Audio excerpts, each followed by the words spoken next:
Websaayitii yookaan immoo marsariitii mataa keetii bilisaan banattee maallaqa irraa akka hojjechuu dandeessu beektaa laata? Eeyyeen bilisaan dhugaa hin fakkaatu miti garuu 100% ni danda'ama. Viidiyoo kana keessatti tartiibaan A irraa eegalee hanga Zdiitti akkaataa websaayitii mataa keessanii karaa sirrii ta'een baasii zeeroodhaan akkaataa itti banattan irraa kaasee hanga maallaqa argachuutti wal duraa duubaan kan inni isin agarsiisu ta'a. Cimina hin qabu, muuxannoo isin barbaachisu akkasumas koodilee kamiyyuu kanneen akka HTML, Java fi kanneen kana fakkaatan osoo isin gaafanne mala namni kamiyyuu hordofuu danda'u qofa. Dhumarratti marsariitii yookaan immoo websaayitii guutumaan guututti hojjetu hanga liisiif maddisiisu ni qabaatta. Qophooftee jirtaa? Gara viidiyoo. Okay guys, barnoota keenya guyyaa irratti kallattumaan yeroo deebinu guyyaa irraa immoo websaayitii karaa sirrii ta'een akkasumas bifa bilisaan yookaan immoo firii ta'een akkamiin akka banachuu dandeenyu viidiyoo kana keessatti wal duraa duubaan ni ilaalla. Warroonni kompiitara qabdan baay'ee bareedaadha. Kompiitara irratti isteeppii nama isin garsiisu nu wajjin hordofuu dandeessanii. Warra kompiitara hin qabnes ammoo akkamitti bilbila keessan irratti akkamitti akka nafaana bu'uu dandeessan isin agarsiisaa jechuudha. Bilbila keessan irratti isteeppii nama isin garsiisu kana sirreessachuudhaan yookaan immoo seetingii kana sirreeffachuudhaan nafaana bu'aan isin jaa. Fakkeenyaaf bilbila keenya dhaqee isin agarsiisa. Jalqaba irratti maal gootan bilbila keessan ni seentanii Chrome yookaan immoo browserii kamiyyuu kan barbaaddan ni seentanii fakkeenyaaf an Chromeen fayyadama. Fakkeenyaaf Chrome kiyya haala kanaan ni seena. Haala kanaan yeroo inni seenu bilbila kiyya haala kanaan naaf ta'a jechuudha. Warri moobaayil qabdanii kompiitara irratti waan isin agarsiisuuf isteeppii isaa bilbila irratti seetingii kana sirreeffattanii isteeppiin hin godhu nafaana bu'uu dandeessanii jechuudha. Maal gootanii jalqaba irratti biloogar jettanii sarchii gootanii biloogar jennee sarchii goona biloogar. Waaw, akkuma agartan biloogar jettanii gaafa sarchii gootan akkamitti isin ibda websaayitii jalqaba irratti isin ibda kunoo blogger.com isa jedhu jalqaba irratti isin ibda sana booda isa kana ni filattanii websaayitii kana ni seentanii jechuudha. Websaayitiin kun maaliif isin fayyada? Baay'ee ariifaa akkamitti akkatti filamsaa guutumaan guututti isin agarsiisa. Websaayitii mataa keessanii akkamitti akka irra banattan fakkeenyaaf jalqaba irratti haala kanaan isin ibda jechuudha. Asirratti wanti hubachuu qabdan bilbila gaafa fayyadamtan amma maal gootanii haala kanaan yeroo bilbila irratti isin ibdu sana booda sarara sadii hanga gubbaa irratti argamu ni filattu. Sana booda maal gootan gaddeemuudhaan isa deeskitoop saayitii isa jiru kun akkuma artan mallattoo raayitii itti gootan gaas.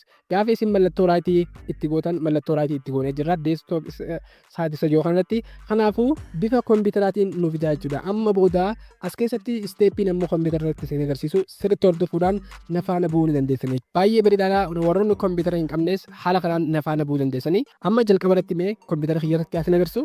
Kompiitara irratti seetingii kana sirreeffachuun nan barbaachisu jechuudha. Amma websaayitii barachuudhaaf maal goonaa jalqaba irratti isa biloogar jedhu ni barreessina. Blogger jennee sarchi ni goona. Gaafa blogger jennee sarchi goonu amma akkuma agartan websaayitiin kiyya jalqaba irratti naa dhufee jira jechuudha. Amma websaayitiin kiyya haala kanaan naa dhufee jira. Warri bilbila qabdanis isteeppii nama isin garsiisan nafaana buutu sana booda blogger isa jedhu jalqaba irratti haala kanaan naaf dhufa jechuudha. Asirratti wanti hubachuu qabdan Chrome yookaan immoo browserii kamiyyuu kan seentan irraa imeeliin keessan jiraachuu qaba jechuudha. Yookaan immoo loogiin yookaan immoo saayinii app godhachuu qabdanii warri ammoo haala laatan haala kanaan isiniif fida jechuudha. Jalqaba irratti maqaa biloogii keessanii akka banattaniif isin ajajaa jechuudha guys. So jalqaba irratti maal gootan taayitilii yookaan immoo maqaa biloogii keessanii ni banattanii fakkeenyaaf murree biloogii onjee fakkeenyaaf haala kanaan ni godha. Sana booda kun ammoo maqaa biloogii keessaniiti guys. Sirriitti hubadhaadha. Maqaa biloogii keessaniiti. Kanaafuu maqaa biloogii keessanii erga haala kanaan argattanii sana booda isa next ijoollee filattanii amma wanti guddaan as jechuudha. Choose your URL for your blog kan jedhudha jechuudha. Maqaa yuunikii biloogii keessan namni sarchiitti godhuu isin argatudha jechuudha. Fakkeenyaaf muratips.com abaluu.com jettanii maqaa silaa fayyadamuu barbaadan adni godhatanii jechuudha. Asirratti maqaan isin argootan ammoo yuunik ta'uu qaba. Yoo namni biraa isin dura fudhatee jiraate karaa salphaadhaan argachuu hin dandeessan isinitti diimeessaa jechuudha. Mee fakkeenyaaf maqaan kiyya muratips fudhamee jira waan ta'eef fakkeenyaaf muratips yoon godhu muratips yoon godhu maqaan biloogii kiyyaa maali jala kanarratti sorry this blog address is not available naan jechuudha. Kanaafuu maqaa kanaan mudura fudhadhee waan hin jiruuf lamata itti fayyadamuu hin danda'u jechuudha. Isinis gaafa tokko fudhattan namni biraa itti fayyadamuu hin danda'u. So maal gootan amma maqaa kana ni jijjiirtan jechuudha. Maqaa kana maqaa hanga yuunikii argatanitti fakkeenyaaf murreeteek yoon jee haala kanaan sarchii yoon godhu waaw jala kanatti akkuma agartan this blog address is available naan jira. Kanaafuu maqaan an fudhadhu isa kanaa jechuudha. Amma asirratti wanti hubachuu qabdan maqaa doomiinii ifii isinii kana jalqabarratti fakkeenyaaf .blogspot.com jechuudha. Wanti isin gammachiisa ammoo maqaa kanaan monetize godhachuu dandeessan akkasumas namni yoo isin argate raankii isiniif ta'uu danda'a. Siistama isaa akkasumas tempileeta bareedaa fi kan barbaadan itti fayyadamuu dandeessan. Akka malee doomeen neemii bituudhaaf waanti akka isin hin barbaachisu jechuudha. Garuu yoo irratti bitattan baay'ee bareedaadha. Saphisaaf akkasumas namni sarchi godhee akka isin argatuuf maqaan keessan professional akka ta'uuf baay'ee bareedaadha. Garuu ammaaf maal gootan maqaa keessan hanga kanatti erga maqaa bareedaa filattanii booda inni ammoo doomeen neemii keessan irratti maal isinii daa .blogspot.com isinii daa jechuudha. Maqaa baay'ee bareedaati jechuudha. Kanaafuu firii yookaan ammoo bilisaan fayyadamtanii monetize godhuu dandeessan. So amma maal gootan isa jala kanarratti argamu erga available haala kanaan isiniin jee maal gootanii jala kanarratti isa save jedhu akkuma agartan isa save kana ni filanna. Sana booda maqaa keessan process isinii godhaa jechuudha. Websaatiin kun iccitii guddoo qaba guys. Websaatii kana keessatti koodii HTML hanga fayyadamnutu jira. Hanga muraasa tokko jechuudha. Hanga isin gargaarsa karaa salphaan akkamitti akka fayyadamtan isin agarsiisa. Baay'ee bareedaadha. Waaw guys. Amma kallattumaan bloogii yookaan ammoo websaatii yookaan ammoo marsariitii mataa keenyaa guutumaan guututti banannee jirra jechuudha. Amma wanti nurraa eegamu isa kana design godhuudha jechuudha. Design godhuudhaaf baay'ee salphaadha. Akkamitti akka design gootan, akkamitti maqaan keessan raankii akka ta'uu fi akkasumas tempileeta kam akka fayyadamuu qabdan karaa salphaan isin agarsiisa jechuudha. Amma erga kana haala kanaan maqaa keenya banannee jiraannee maal goona? Jala kanatti wantoota hedduu nu fidaa post, start, comment, earning, page, layout, team, setting fi kanneen kana fakkaatan nu fida.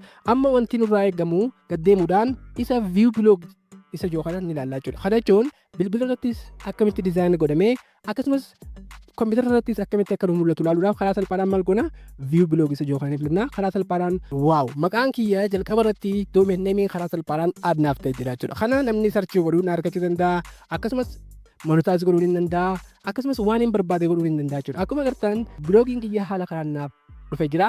Kun ammoo taayitilii kiyyaa taayitilii akkaan fedhetti booda jijjiirrachuu ni danda'a. Akkamitti akka jijjiiranis waa hunda waliin ilaalla. Akkasumas websaatii karaa salphaadhaan mataa kiyyaa banadheetiin jira jechuudha guys. Kunoo akkana fakkaataa jechuudha websaatiin kiyyaa bilbila irrattis gaafa ilaaltanis dizaayina bareedaadhaan isiniif aartee jira jechuudha. So amma maal goona websaatii keenya dizaayini godhuu qofaatu nu hafaa jechuudha. Amma mee fakkeenyaaf dizaayinii fi wantoota takka haasirreeffannu kana gara biloogarii keenyatti deebine kana booda maal goona kallattumaan gara tiima yookaan ammoo dizaayinii websaatii keenyaa gosa isaa ni filannaa jechuudha. Kana filachuudhaan maal goona tiim isa yookaan ni filannaa.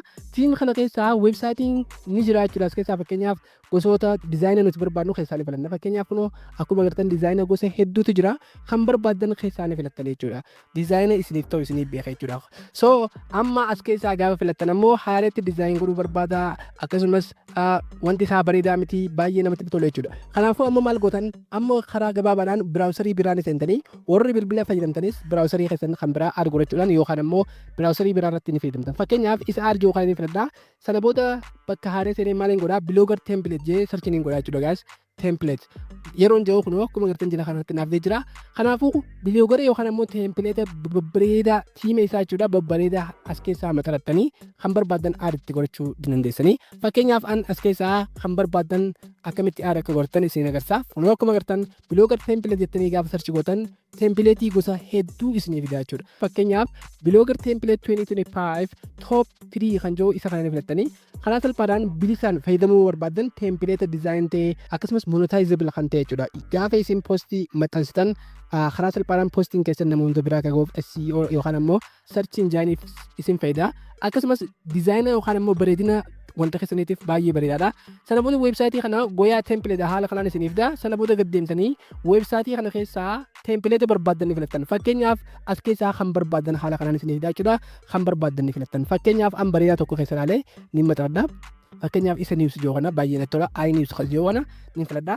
Sana booda isa kana okay irratti godhaa. Sana booda maal akka fakkaatu ni ilaalaa jechuudha. Fakkeenyaaf bilbila irrattis yeroo ilaalu akkam fakkaata akkasumas kompiitara kiyya irratti maal akka fakkaatu walumaa galatti ni ilaalaa jechuudha. Sana booda gad deemuudhaan waaw haala kanaan baay'ee bareedaadha. Sana booda maal jira jedha kanarratti wantoota sadii jira. Live preview, buy fi akkasumas download jira. Live preview ammoo Tempileetiin kun bilbila irrattis maal akkam akka fakkaatuu fi akkasumas kompiitara irrattis maal akka fakkaatu ilaaluuf isin fayyada. Baay'een immoo pireemiyamii isaa bitachuudhaaf fakkeenyaaf $10 kafaltanii kan itti diizaayin godhuu barbaaddan ni bilattanii firii isaa maal gootan daawunlood asiin ni godhattan jechuudha. Sana booda isa kana daawunlood ni godhatanii daawunlood fakkeenyaaf fakkeenyaaf isin garsiisu jira isin ammoo kan barbaaddan keessaa maxxansitanii ni buufattan. Fakkeenyaaf gaafa daawunlood godhuu haala kanaan gubbaa kanarratti daawunlood naaf ta'ee jira kunoo akkuma agartan Amnews naftee jira jechuudha. Kanaafuu amma maaliin godhaa gara weebsaayitii kiyyaan hin deebi'a. Blogger kiyyaan hin deebi'a. Sana booda maaliin godhaa ammallee deegad deemee tiimii isa jiru kana ni filadha. Tiimii isa jiru kana gaafa filadhu mallattoo xiqqoo tana akkuma agartan isa kana ni filadha. Sana booda restore fi backup fi kanneen kana fakkaatanii jira. Sana booda isa restore jiru kana ni filadha. Sana booda upload isa jiru kana haala agartan kanaan ni filadha. Waaw! Sana booda download kiyya keessa seenee haala kallattumaan as keessa yeroo ilaaltan gonkumaa hin jiru jechuudha. No items match your search jaa haala kanaan HTML isaa waan barbaadnuuf hin jiru jechuudha. Kanaafuu maal gootan isa kanaaf faayila keessan ni seentanii warri bilbila qabdanis bilbila keessan irratti faayil kan jiru seentanii waan amma isin hin jiru kana extract ni gootan jechuudha wanta keessan yookaan ammoo tiima daawunlood godhattan. Fakkeenyaaf asirratti isa daawunlood jiru kan ni seena. Sana booda haala kanaan ziptee jiraachuu qollofamee jiraachuudha. Kanaafuu isa kana extract goona dura sirriitti hubadhaa extract gaafa goonu kallattumaan nuuf banamaa jechuudha. Warri bilbila qabdanis steepumaan amma isin garsiisu kana hordofuu dandeessanii fakkeenyaaf isa kana extract godhuudhaaf maal goonaa qubal lamaan ni tuqxu warri kompiitara qabdan warri maawuzii qabdan ammoo right click xuu dandeessanii sana booda isa extract isa jiru kana ni filadhaa all isa jiru kana sana booda muquma kanaan akka extract naa ta'uu ni filadhaa sana booda isa extract isa jiru kana ni filadhaa jechuudha. Bilbila irratti steepuma kana hordoftanii baay'ee laafaadha. Sana booda as keessatti ammoo zippii kanarraa isiniif banamaa jechuudha. Waaw guys akkuma agartan naaf banamee jira jechuudha. Amma maaliin godhaa gara weebsaayitii kiyyaa niin deebi'a.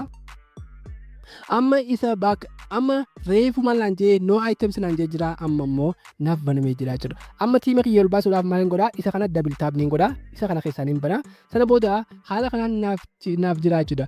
Amma as keessaa blogger kiyyaaf template niin filadhaa jechuudha. Kanaafuu kana filachuudhaaf ammoo maal godhaa iNews version kunoo isa kana niin filadhaa jechuudha. Isa mallattoo iNews free version isa jiru kana isa dokumentiin isaa HTML ta'uu isaa adda baafadhaa. Sana booda isa kana niin filadhaa sana booda isa open jiru niin filadhaa jechuudha. Sana booda open ni gootanii sana booda open gaafa gootan restore isiniif ta'a jechuudha. Tiimni keessan guutumaan guututti upload isiniif ta'a jechuudha. Karaa salphaadhaan amma restore naa ta'u jira hanga inni naaf upload ta'uu ni eega. Sana booda gaafa inni restore naa ta'u kallattumaan akkuma agartan restore tiim naan jee jira. Amma maaliin godhaa gad deemuudhaan tiimii kiyya view isa jiru kan filadhaa. Reefu akkam naaf ta'e amma immoo diizaayinii akkamiin naaf ta'an ilaalla. Waaw guys baay'ee namatti tola. Waaw akkuma agartan diizaayiniin kiyya guutumaan guututti naaf jijjiiramee jira jechuudha guys. Haala kanaan tiima keessaa kan barbaaddan ni filattan. An fakkeenyaaf isiniin agarsiisa malee karaa salphaadhaan tiima keessan keessaa kan barbaaddan ni filattan. Asirratti sirriitti hubadhaa. Kan an amma fakkeenyaaf isin agarsiise kana booda guutumaan guututti amma diizaayina keessan guutumaan guututti jijjiirachuu ni dandeessanii. Poostii isin maxxansitan akkasumas waan hunda jijjiirachuu ni dandeessanii jechuudha. Hoomii, fiicharii, meenuu akkasumas iNews loogoo fi kanneen kana fakkaatan guutumaan guututti jijjiirachuu ni dandeessanii. Poostii sammaa gaafa maxxansitan poostiin keessan ilaa hangaasitti isiniif dhufa. Viidiyoo itti aanu keessatti ammoo akkamitti loogoo jijjiiratan akkamitti hoomii jijjiiran akkasumas jala kanarratti akkamitti wantoota inni automaatikaalii nuuf kaa'e guutumaan guututti akkamitti akka jijjiiranii fi hoomii fi about kontaaktii fi kanneen kana fakkaatan akkamitti aada akka goonuu karaa salphaadhaan waliin ilaallaa. Tiima bareedaa maxxaradhaan eegaadhaan isiniin jaa guys akkamitti akka raankii goonuu fi waan hunda faartii itti aanu keessatti waliin ilaallaa. Kun ammoo paartii lammaffaa barnoota koorsii weebsaayitii keenyaati. Paartii yeroo dabree irratti akkaataa karaa salphaa ta'een akkamitti weebsaayitii akka banannu akkasumas doomein neemii keenya bilisaan akkamitti akka fudhannuu fi wantoota hedduu waliin ilaallee turre paartii jalqabaa irratti jechuudha. Kun ammoo paartii lammaffaa barnoota koorsii weebsaayitii keenyaati. Paartii kana keessatti ammoo tiima yookaan ammoo tempileeta sirrii ta'e akkamiin akka filannu akkasumas akkamiin akka diizaayin godhannu karaa salphaadhaan isin agarsiisa. Yeroo dabree akkuma beektan iNews yookaan ammoo tempileetii kana weebsaayitii keenyaaf filannee turre. Osoon diizaayinii keenyatti hin seennee jalqaba irratti waan isinii himutu jira guys. Tempileeta gizee filattan yookaan ammoo tiima gizee filattan niichee keessan irra dhaabbachuun filachuu hin dagatinaa. Fakkeenyaaf waa'ee maalii barsiistan, waa'ee maalii gadhiistan sanirra dhaabbatanii filachuu qabdan jechuudha. Fakkeenyaaf mee tempileeta keenya deebinee haa ilaallu. Fakkeenyaaf tempileeta keenya irratti iddoo pilaas kana filadhee warri bilbila qabdanis ammoo isteepumaan kompiitara irratti amma isin garsiisu kana hordofuudhaan godhatan jechuudha. Blogger templates, blogger Kunoo akkuma agartan biloogar template kan joomnaafidha. Jalqaba irratti Goyaa template websaayitii jedhamu seennee turre jechuudha. Websaayitii san keessatti akkamitti tiima yookaan immoo template sirrii ta'e akkamiin akka filannu guutumaan guututti ilaallee jirra. Garuu niisheen baay'ee murteessaadha jechuudha. Fakkeenyaaf biloogar template yeroo jettan websaayitii jalqaba irratti isinii dhufu kana ni seentan jechuudha. Websaayitiin kun Goyaa template jedhama. Template yookaan immoo tiimii barbaaddan as keessaa ni argattan bifa firii ta'een waan akka yaaddenaadhaa bituun isiniin dararamu jechuudha. So sana jalqaba irratti websaayitii kana biloogar template 2025 isa jiru kana ni filattan. Amma asirratti niish yookaan immoo waan isin irra dhaabbattanii hojjettan irra dhaabbateeti jechuudha kan tiima filattan. Fakkeenyaaf waa'ee teeknooloojii barsiistaa, waa'ee maalii dubbachuu deemtu, waa'ee oduu barsiistaa sana dhaabbattee diizaayina siif ta'u ni filattaa jechuudha. Fakkeenyaaf gubbaa kanarratti haala kanaan erga websaayitii seentanii gubbaa kanarratti maleen isin tarreessaa niichee isaa guutumatti isinii haa by style, by feature, by topic, by column fi akkasumas by sidebar kan jiru. Kana keessaa toopikii kana ni filattanii kallattumaan maal isinii fidaa niichee garaagaraa isinii fidaa jechuudha. Niicheen inni isinii fidu ammoo kan akka teeknooloojii yookaan ammoo kan akka oduulee garaagaraa waa'ee doktorummaa barsiistan fakkeenyaaf waa'ee doktoraa taatan waa'ee heelzii kan barsiistan fakkeenyaaf haala kanaan isiniif fidaa jechuudha. Sana booda maal gootan gaddeemuudhaan as keessaa kan barbaaddan ni filattan. Fakkeenyaaf waa'ee footoograafii barsiistaa fakkeenyaaf footoo garaagaraa kaastee footoo san jalatti barreeffama garaagaraatiin ibsuu akkasumas personal peejii yookaan immoo kan dhuunfaa keetii waa'ee filmii waa'ee oduu fi kanneen kana fakkaatan haala kanaan isiniif fidaa jechuudha. Kanaafuu as keessaa waa'ee maalii barsiisuu deemta? Fakkeenyaaf wanni ati barsiistu waan ati barsiistu sana dhaabbattee template filachuu qabda jechuudha. Maaliif diizaayinii inni itti hojjetame saniif jechuudha. Fakkeenyaaf raankii ta'uudhaaf baay'ee si fayyada. Namoonni sarchi gisee si godhan hedduu akka si argataniif si fayyada. Kanaafuu niish yookaan immoo waan fedhinnaa qabdu paashinii yookaan immoo waan ni maxxansitee ni danda'attee addu ni filatta jechuudha. Fakkeenyaaf as keessaa waa'ee viidiyoo maxxansuu barbaadde viidiyoon ati maxxansitu ammoo fakkeenyaaf yuutuubii irraa fuutee maxxansita viidiyoo san jalatti wayii haasofte barreeffamaan haasofte. Fakkeenyaaf viidiyoon ati maxxansitu template liinkii san ammoo responsiividha jechuudha. Responsiiv jechuun fakkeenyaaf diizaayinii isaa sirriitti siif kaa'ama jechuudha. Akkasumas yuunikii, animee fi kanneen kana fakkaatan hedduu jira. Waa'ee bizinesii barbaaddu, online shopping store kanneen kana fakkaatan. Asirratti oduu gammachiisaa takka ammoo niiws yookaan ammoo oduu garaagaraatii fi teeknooloojii online bizinesiif yoo barbaaddan tempileetii baay'ee filatamaa tokko jira jechuudha. Tempileetii san guutumaan guututti san ni buufanna. Warri kaan ammoo kan barbaaddan as keessaa ni buufattanii diizaayiniin ammoo akkuma amma isin garsiisu kanaan diizaayin godhattan tokkuma diizaayiniin jechuudha. Amma kana buufachuudhaaf maal goonaa? Fakkeenyaaf iddoo pilaastana filadhee maaliin godhaa? Poolaar template jettanii sarchi ni gootan guys. Maal gootan? Poolaar biloogar template kunoo akkuma agartan poolaar biloogar template jettanii sarchi ni gootanii gaafa isin sarchi gootan ammoo jalqaba irratti isiniif dhufa. Poolaarii kana ni dabarfattan. Tiimni kun maaliif isin fayyadaa yookaan ammoo tempileetiin kun maaliif isin fayyadaa? Teeknooloojiif isin fayyadaa, oduu garaagaraa maxxansuudhaaf isin fayyadaa fi wantoota garaagaraatiif isin fayyada. Baay'ee salphaadha akkasumas raank ta'uudhaaf baay'ee filatamaadha. Isa kana maal gootan? Poolaar kun akkuma agartan Goyaa tempileet keessaa jalqaba irratti ni dhufa jechuudha. Yookaan ammoo liinkii isaa isiniif maxxansaa rakkoon qabu warri haala kanaan isiniif dhufuu didee komenteelatti na beeksisuu hin dagatinaadha. Liinkii isaa komenteelaan isiniif maxxansaa.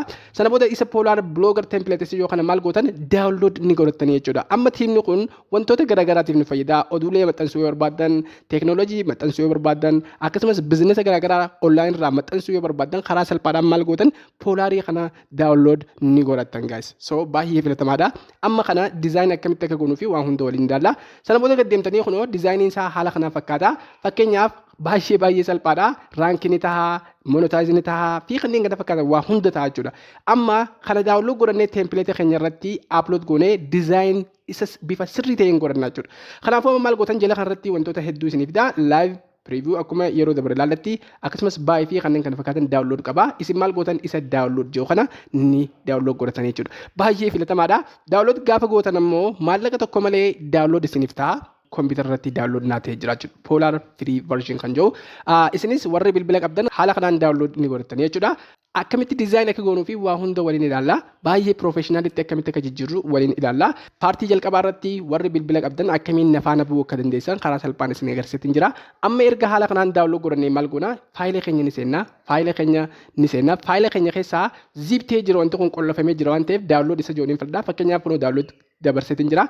Isa kana maal gootan? Warri bilbila qabdan qaqqabdanii teessanii extract gootan warri bilbila qabdan sirriitti hubadhaa extract gootan warri kompiitara qabdan ammoo maal gootan quba lamaan ni filattanii sana booda isa extract yoo ni filattan kunoo extract all isa jiru ni filattanii sana booda baay'ee salphaadha haala kanaan maqaa kanaan godhachuu barbaaddaa isin jaa yoo barbaaddan maqaa ni jijjiirattanii akka isin jalaan banneef yoo maqaan akkanaa as keessa jiraata ta'e yookaan ammoo isa extract yoo jala kanarratti akkuma agartan inni godhatanii maqaan unique jeetii yaada sana booda wanti kun zip irraa unzip isiniif ta'a jechuudha isiniif banamaa jechuudha sigalee kanaafuu karaa salphaadhaan unzip erga haala kanaan goone faayilii keenya haala kanaan nuuf bana amma isa kana gara biloogii keenyatti upload godhuu qofaa jechuudha baay'ee salphaadha fakkeenyaaf as keessaan hin deebi'a sana booda maaliin deebi'a biloogii kiyyaniin seenaa kunoo biloogii kiyyaniin seenaa biloogiin kiyyaa haala kanaan naaf daa sana booda maaliin godhaa amma karaa salphaadhaan tiima kiyya maxxansuudha jechuudha isa tiim jiru kana niin filadhaa isa tiim jiru gaafaan filadhu haala kanaan diizaayinii garaagaraa naaf daa nuti amma diizaayinii lafaa qabna waan ta'eef isa mallattoo xiqqoo tanaa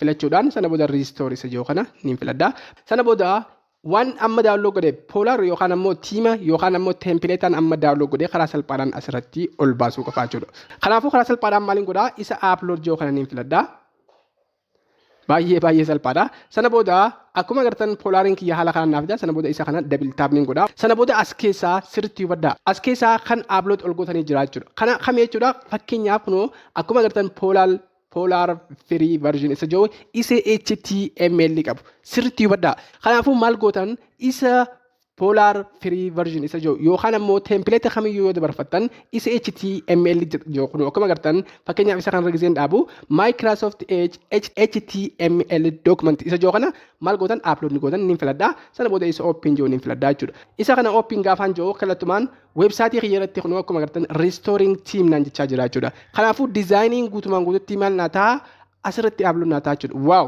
restore naa ta'ee jira amma immoo diizaayiniin kiyya maal akka fakkaatu gaddeemuudhaan diizaayiniin kiyya maal akka fakkaatu gaddeemuudhaan isa view jiru kana niin filadhaa isa view gaafaan filadhu ammoo kallattumaan diizaayiniin kiyya maal akka fakkaatu naaf mul'isa jechuudha amma karaa salphaadhaan parsantii 50% xumureetiin jira jechuudha akkuma agartan baay'ee filatamaadha gubbaa kanarratti akkasumas fiicharii fi documentation download template fi kanneen kana fakkaatan akkasumas loogoo kiyya naaf fidaa jira jala kanarratti ammoo social media naaf fidaa jira haala kanaan jala kanarratti dhumarratti yoo ilaaltan ammoo jala kanarrattis diizaayinii fi kanneen kana fakkaatan naaf fidaa jira jechuudha amma home about fi contact fi kanneen kana fakkaatan amma haala kanaan erga naaf fidee amma kiyyattiin deeffadhaa jechuudha diizaayin godhee kiyyattiin deeffadhaa fakkeenyaaf gubbaa kanarratti maqaa fi kanneen kana fakkaatan niin jijjiira loogoo niin jijjiira akkasumas advertaayizii fi poost garaagaraa niin maxxansa karaa salphaadhaan akkamitti akka goonu ammoo karaa salphaa waliin ilaalla amma haala kanaan erga diizaayinii teempileetii keenyaa xumurannee amma diizaayinii mataa keenyaatti dabalra diizaayinii mataa keenyaa godhuudhaaf ammoo isa biloogirii keenyatti ni deebina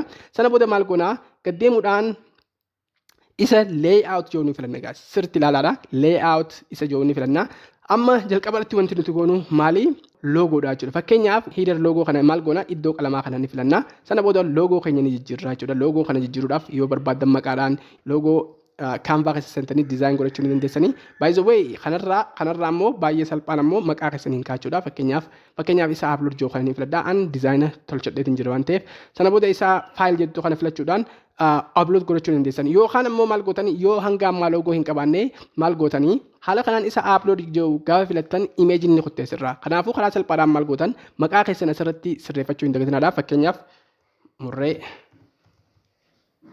teekiyoon jee fakkeenyaaf biloogii kiyya haala kanaan bane fakkeenyaaf asirratti murree teek jeeniin dhiisa sana booda amma gaddeemuudhaan wantoota sadii jala kanarratti isiniif fidaa behind title and description instead of title and description isiniif fidaa kanaafuu wanti isin gootan kallattumaan save godhuu qofa save gaafa gootan maal gootan ammallee deebi'uudhaan save jala kanarratti ni gootanii isa view joo kana ni filanna kallattumaan view gaafa filattan ammoo kallattumaan haala kanaan biloogiin keenya nu fida wow guys akkuma agartan maqaan kiyya amma bakka loogoo sanii naaf bu'ee jira jechuudha isinis maqaa keessan aada haala kanaan inni godhatan jechuudha fakkeenyaaf abaluu jettanii maqaa keessan gaafa aada godhatan kallattumaan maqaan keessan eessatti isinii dhufa haala kanaan asirratti isinii dhufa amma wanti nuti goonu loogoo keenya guutumaan guututti jijjiirannee jirra amma wanti nuti goonu ammallee leeyaatuu keenyatti ni deebina sana booda akkuma agartan meenuu isa jiru baay'ee murteessaadha jechuudha wanti kun baay'ee murteessaadha isa kana amma ni jijjiirra jechuudha fakkeenyaaf asirraa maal goona isa kana qalama kana ni filanna sana booda keessa keenya haala kanaan nu fida jechuudha ammoo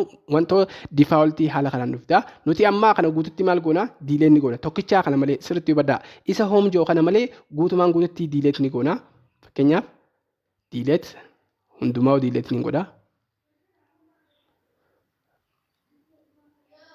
Kan bichaa dhiistan isa hoom joo kana bichaa dhiistan. Isa hoomiin maaliif nu fayyada? Hoomii keenya gaafa namni tuqu gara weebsaayitii fuula weebsaayitii keenyaatti aadnu godhama. Fakkeenyaaf sana booda isa kana maal goona? Isa seef joo ni filanna. Isa seef joo gaafa filannu ammoo kallattumaan seef nuuf ta'a jechuudha. Amma maal goona? As deemnee isa seef joo kana ni filanna. Haala kanaan erga seef goonee amma maaltu jira? Isa hoom joo bichaatu weebsaayitii keenya irra jira jechuudha. Fakkeenyaaf haala kanaan erga seef goonee fuula weebsaayitii keenyaa deebi'uudhaan gubbaa kanarratti wantoota hedduu jira ture. Amma ammoo karaa salphaadhaan hoomii bichaa dhiifannee jirra. Amma asirratti waan nichee keenya wajjin yookaan ammoo weebsaayitii keenya irratti barsiifnu guutumaan guututti aadni godhanna. Fakkeenyaaf ani waa'ee teeknooloojiitiin teek jee waan hin gadhiisee jiruuf kanaafuu waa'ee teeknooloojiitiin barsiisa waan ta'eef kanaafuu fakkeenyaaf gubbaa kanatti ammallee isa meemmeenuu jiru kanarratti ni deebi'a. Sana booda isa qalamaa kana ni filadha. Isa qalamaa kana gaafaan filadhu haala kanaan naafda. Sana booda jala kanarratti isa aadniw kan jiru ni filadha jechuudha. Asirratti aadniw gaafa jettan ammoo maqaa yookaan ammoo peejii keessan aad gootan jechuudha. Fakkeenyaaf waa'ee maalii barsiista? Waa'ee oduu fakkeenyaaf oduu yoo taate oduu ni goota fakkeenyaaf oduu yoo taate jechuudha. Oduu jettee asitti ni barreessita. Sana booda isa seef joo kan ni filatta. Akkasumas ammallee aad ni goota, aad ni goota peejii keessan. Akkasumas waa'ee appilikeeshinii yoo barsiista ta'e apps jettee maal goota seef ni goota. Fakkeenyaaf waa'ee maalii barsiista? Fakkeenyaaf an kiyya waa'ee oduu waan hin qabneef waan biraatiin godhaa jechuudha. Isin ammoo yoo oduu gadhiistan taate waa'ee oduu fakkeenyaaf waa'ee asirratti ammallee aad ni godhaa AI isa joo ni filadhaa AI. Waa'ee artificial intelligence jechuudha seef ni godhaa. Kanaafuu fakkeenyaaf wantiin asirratti maxxansuu deemu peejii keessaa gosoota ramaddii isaaniiti jechuudha. Poostiin ati poost gootu as jala ramadamaa jechuudha. Fakkeenyaaf waa'ee AI yoo maxxansite AI jalatti wantoota maxxanfaman, waa'ee appilikeeshinii yoo maxxansite appilikeeshinii jalatti wantoota maxxanfamanii jira jechuudha. Peejiidha jechuudha. Kanaafuu fakkeenyaaf waa'ee murree teek jee waan hin baneef waa'ee teeknooloojii qofaan barsiisa jechuudha. Fakkeenyaaf onlaayinii yoo itti barbaades online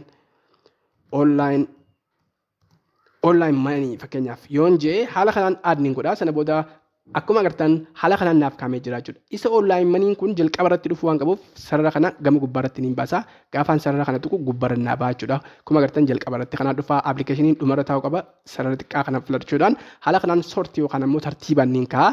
Sana booda amma maal gootan haala kanaan erga banattanii booda kallattumaan maal gootan isa seef joo kana ni filattan. Asirratti wanti hubachuu qabdan weebsaayitii keessan dhaabbattanii peejii banachuu qabdan jechuudha. Sana booda maal gootan isa seef joo kana ni filattanii gaas amma weebsaayitii keenyatti ni deebina. Weebsaayitii keenyatti gaafa deebinu refresh ni goona.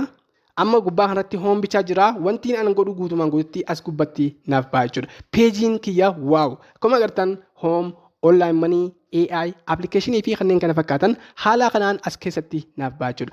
Amma peejii kana irratti fakkeenyaaf waa'ee appilikeeshinii maxxansee namoonni appilikeeshinii gaafa filatan kallattumaan appilikeeshiniin guutumaan guututti as jalatti ramadamaa jechuudha gaas. Sirriitti hubadhaa. Oduu yoo maxxansitan, waa'ee siyaasaa yoo maxxansitan, waa'ee poolitikaa fi kanneen kana fakkaatan yoo maxxansitan wantoonni isin maxxansitan ramaddii mataa isaa qabaachuu qabdi jechuudha. Mee fakkeenyaaf weebsaayitii yookaan ammoo biloogii mataa kiyyaa irratti asin agarsiisu biloogii kiyya seenee fakkeenyaaf murree tips jettanii sarchii yoo goone as jalatti wantoonni an maxxansu ramaddii mataa isaa qabaa jechuudha. Ramaddiin inni fakkeenyaaf waa'ee appilikeeshinii yoo maxxanse waa'ee appilikeeshinii qofaan dubbadha. Fakkeenyaaf weebsaayitii kiyya yeroon seenu weebsaayitii kiyya irratti ramaddii maal akka fakkaatuu fi akkasumas maaltu jalatti seenuu akka qabu karaa gabaabaadhaan isiniin agarsiisa.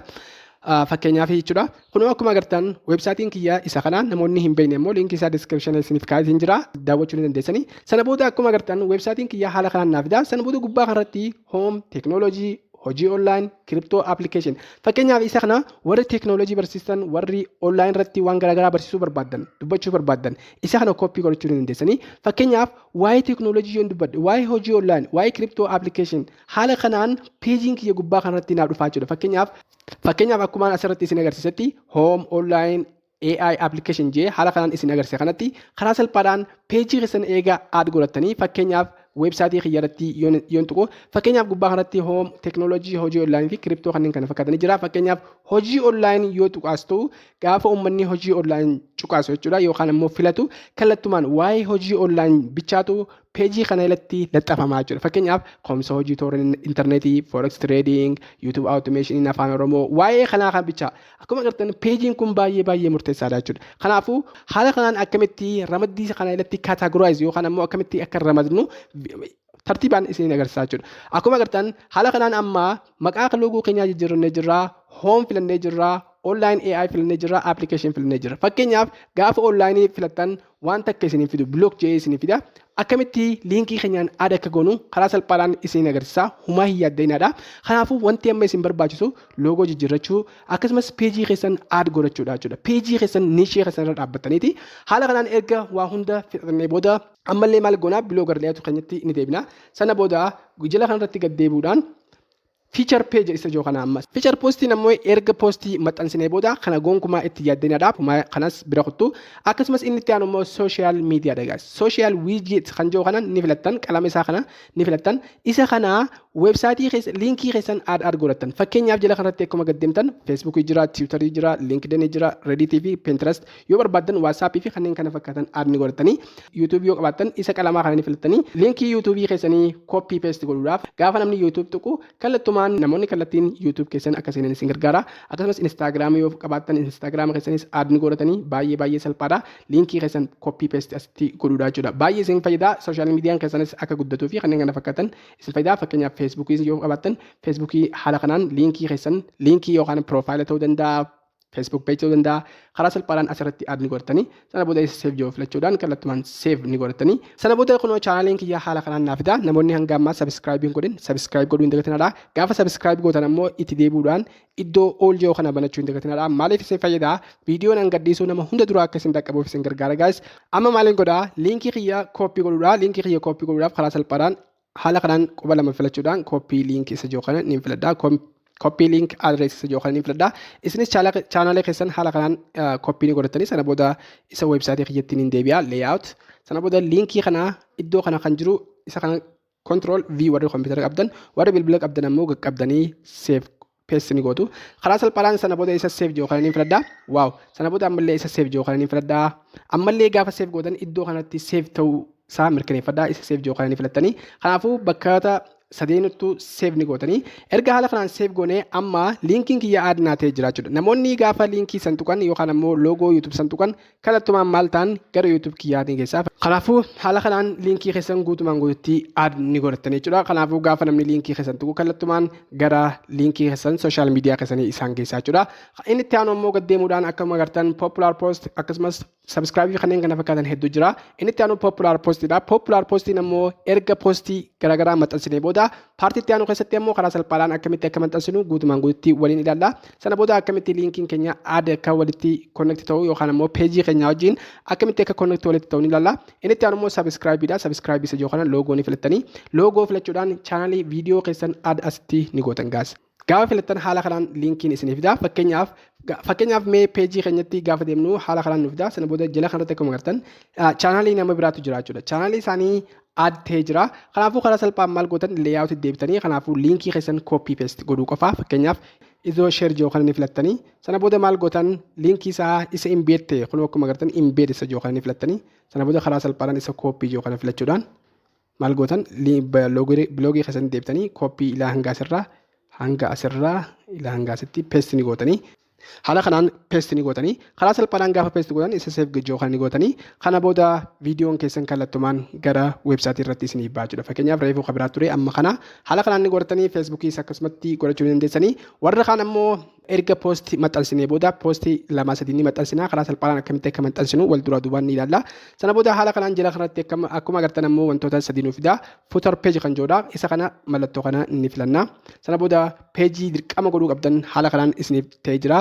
Home, about, contact fi akkasumas privacy fi kanneen kana fakkaatan daana. Peejii itti daanu kan dirqama itti daanuu fi akkasumas barreeffama sirriitti itti daanu guutumaan guututti ni jira. Gaafa post maxxansinu walumaan guutumatti ni ilaalla. Paartii itti daanu keessatti paartii kana keessatti ammoo template bareedaa akkamitti akka filatan, dizaayinii akkamitti akka godhatanii fi akkasumas peejii garaagaraa akkamitti akka create godhan waliin ilaallee jirra.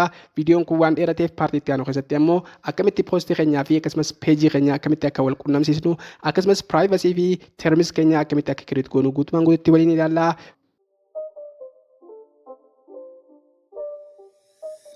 Kun ammoo paartii sadaffaa barnoota koorsii weebsaayitii keenyaati.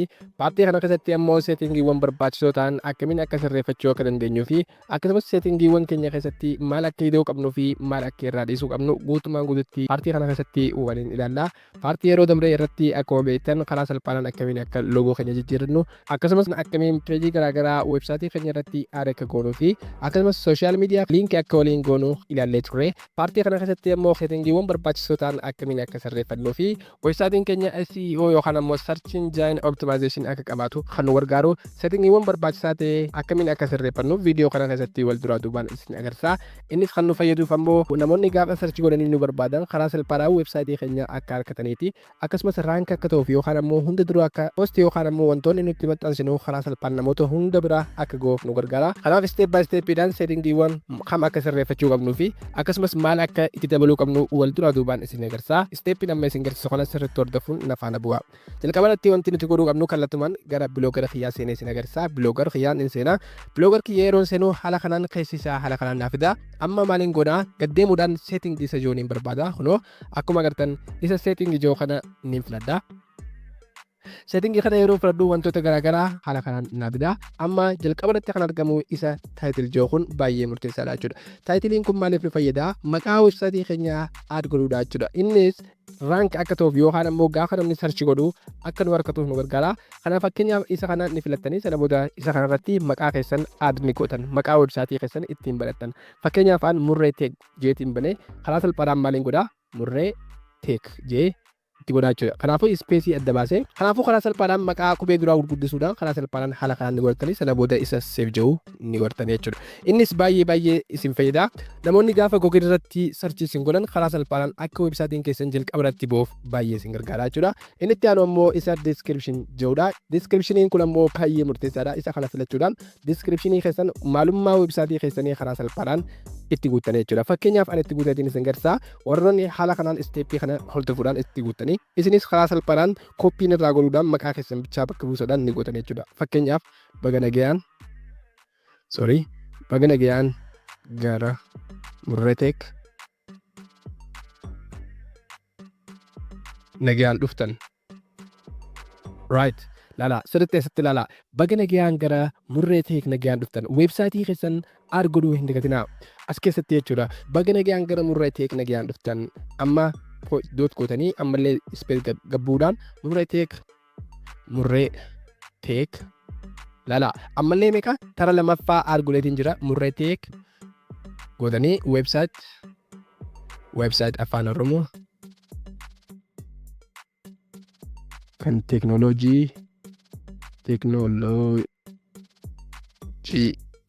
gara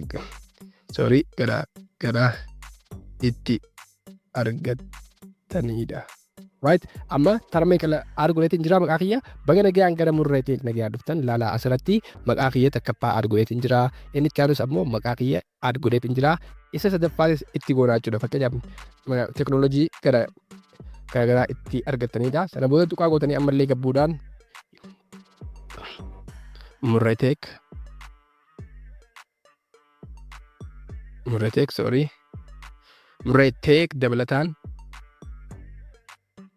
dabalataan hojii online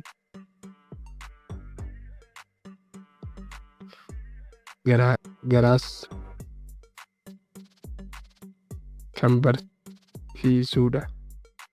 Lala amma asirratti description kiyya keessatti maaliin godhaa maqaa kiyyaa at least yoo xiqqaate guys sirriitti waddaa yoo xiqqaate taraa sadii fi isaa ol aad godhuun qabaa jechuudha. Fakkeenyaaf baga nagayaan gara murreeteek dhuftan number 1 maqaa weebsaayitii kiyyaa takka aad godheetiin jira itti aanuudhaan ammallee aad godheetiin jira yoo xiqqaate taraa sadii jechuudha. Fakkeenyaaf kunoo akkuma agartan maqaan kiyya aad ta'ee jira jechuudha. Haala kanaan bareechitanii aad ni godhatanii jechuudha descriptionii keessan innis baay'ee isin fayyada. Hanga 500 wordii 500 barreessuu dandeessanii garuu yoo gabaabsitanii barreessitan baay'ee murteessaadha jechuudha yaada. Sana booda isa seef jedhu ni godhatan jechuudha. Kanaafuu weebsaayitiin keessan gaafa namni sarchi godhu kallattumaan durarratti isiniif ba'a jechuudha. Kanaafuu maqaa weebsaayitii keessanii yoo xiqqaate taraa sadii aad godhuu hin dagatinaa. Amma haaluma agartan kana wantoota lama aad godhannee jirra taayitilii fi akkasumas descriptionii keenya aad godhannee jirra jechuudha. Amma karaa salphaadhaan namoonni akka gaafa sarchi godhan kallattumaan maqaan keessan jalqaba irratti dhufaa jechuudha. Mee fakkeenyaaf weebsaayitii kiyya irratti isin agarsiisu. Fakkeenyaaf weebsaayitii kiyya isa pilaastara filadhee murree tiips gaafaan jiru murree tiips gaafaan jee sarchi godhu websaayitiin kiyyaa jalqaba nama hundaa irratti naa dhufaa jechuudha. Descriptioniin sanis faayidaa akka qabduu fi akkasumas taayitiliin faayidaa akkamii akka qabdu waliin ni ilaalla. Gaafa isin maqaa keessan sarchi gootan akkuma agartan waaw jalqaba irratti murree tips kan jiru kun taayitilii kiyyaa jechuudha. Ni agartanii taayitilii kiyyaa. Taayitiliin kiyyaa jalqaba irratti naa dhufaa. Itti aansuudhaan ammoo weelkaam tuu murree tips. Laalaa asirratti murree tips jechi jiru kun gurraachumee keessaa dhufaa jechuudha. Laalaa asirratti murree tips kan jiru maal ta'a ni gurraachuma. Kanaafuu sarchii keessatti SEOdhaaf baay'ee murteessaadha. Sarchi gaafa namni godhu karaa salphaadhaan Google detect godhaa jechuudha. Kanaafuu karaa salphaadhaan websaayitii keessan jalqaba nama hundaa irratti isin dhufa. Kun ammoo taayitilii kiyyaa. Kun ammoo taayitilii kiyyaa akkuma agartan taayitiliin kiyyaa haala kanaan dhufa. Inni itti aanu ammoo description jechuudha guys. So haala kanaan isin dhufa. Taayitilii fi akkasumas descriptionii isiniif galte jeetii yaada. Isa itti aanutti tarkaanfannaa guys haala kanaan adni godhatanii sana booda itti aanuudhaan isa Favicon kan jiru kanaa jechuudha. Inni kun baay'ee murteessaadha. Favicon loogoo keessanii jechuudha. Loogoo gaafa aad godhatan isa irratti aad godhatan. Fakkeenyaaf isa kan inni filattanii sana booda select image kan jiru filachuudhaan footoo teessan aada asirratti ni gootanii jechuudha. Footoon isin aad gootan kiiloobaaytii tanaa gad ta'uu qabdi. Sirriitti hubadhaadha. Kiiloobaaytii kanaa gad ta'uu qabdi. Extract gootanii xiqqeessuu dandeessanii loogoo keessan gaafa aad godhatan ammoo karaa salphaadhaan loogoon keessan asirratti isin dhufaa jechuudha. Fakkeenyaaf maaliif nu fayyada? Fakkeenyaaf mee isin agarsiisu murree tips gizeen jiru. Lala akkuma agartan loogoon kiyya iddoo amma sarchii jedhamtu irratti naaf fida jechuudha. Loogoon kiyya gaafa achirratti sarchii godhamu ammoo SEOdhaaf yookaan ammoo sarchii injaayiniif baay'ee barbaachisaadha. Gubbaa kanatti akkuma agartan gaafa namni websaayitii kiyya seenuu sarchii san irratti maal naaf fida? Loogoonan aad godhadhee karaa gabaabaraan naaf fida jechuudha. Favicon keenya baay'ee murteessaadha jechuudha. Kanaafuu settingii keenyatti deebinee Favicon isa jiru kana filachuudhaan suuraa nuti aad godhanne yookaan ammoo loogoo nuti create godhanne karaa salphaadhaan asirratti ol baasuu ni dandeenya. Yoo loogoo haala saniin uummattan ammoo karaa salphaan ol baasuu ni dandeessanii. Inni itti aanu immoo visible search engine dha jechuudha. Sirriitti hubadhaa wanti kun baay'ee murteessaadha. Isa kana yoomiyyuu ooftee jira isa kana on ni godhattan. Sirriitti hubadhaa. Innis maaliif nu fayyada? Allow search engine to find your blog. Gaafa namni bloogii keessa search godhu karaa salphaadhaan akka argatuuf ni hayyamtaa senjaa isa kana on yeroo mara godhuu hin dagatina. Sirriitti hubadhaa. Kanaafuu visible search engine kun yeroo hunda on ta'uu qaba. Kanaafuu erga kana baratanii ammas gaddeemuudhaan inni itti aanu immoo publishingidha. Publishing irratti wantoota lamatu jira. Blog addressii fi akkasumas custom domain jira. Inni kun ammoo blog address kan jiru ammoo maqaa dhuunfaa yookaan ammoo domain inni isiniif kanudha. Custom domain ammoo domain maqaa keessaniin bitattan yookaan ammoo fakkeenyaaf murretips.com, canva.com fi kanneen kana fakkaatan haala kanaan aad godhachuu dandeessan. Karaa salphaadhaan yoo doomeenii bitattan doomeenii kanneen akka Namecheap fi kanneen kana fakkaatan irraa yoo bitattan karaa salphaadhaan iddoo customize jettu kana filachuudhaan maqaa keessan aad gochuu ni dandeessan. Fakkeenyaaf doomeenii kana yoo bitadhe murretips.com jettanii haala kanaan aad yoo gootan karaa salphaadhaan doomeenii keessan websaayitii irraa bitattan irraa asitti aad gochuu ni dandeessanii. Yeroo gabaabaatti akkamitti akka doomeenii ispeeshaalii akka kiyyaatti bitattan isin agarsiisa. Akka kanatti jechuudha maqaa keessaniin akkamitti akka bitattan karaa gabaabaan isin agarsiisa. Kun ammoo baay'ee firiidha. Kanaanis monetize godhuu ni dandeessanii. Monetize walumaan goona jechuudha. Kun isin yaaddessuu hin qabu. Kana isin ibsuu barbaadeeti. Inni itti aanu ammoo gaddeemuudhaan HTTPS sirriitti hubadhaa. Kunis ammoo baay'ee murteessaadha. HTTPSin ammoo baay'ee murteessaa wanti ta'uuf ammoo security keessaniif baay'ee murteessaadha. Fakkeenyaaf isa kana on ni godhanna. Yeroo mara on godhachuu keessan cheegodhaa. Innis maal isin fayyadaa? Qulfii websaayitii keessanii aad isin godhaa jechuudha. Haakeroonni akka isin hanneef baay'ee murteessaadha. Kanaafuu yeroo mara gaafa websaayitii keessan irratti seentan inni kun on ta'uusaa murteessaadha. Inni itti aanu immoo permissionidha guys. Permission kan jedhudha. Inni kun baay'ee murteessaadha.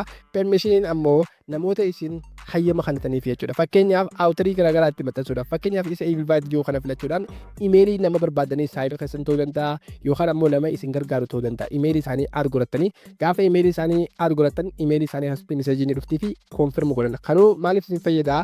Gaafa isin bakka takka hin jirre poostii isin gargaara akkasumas dizaayinii isin godhuudhaaf karaa hedduu jira jechuudha. Kanaafuu awutar kan jiru maxxansaa keessan jechuudha.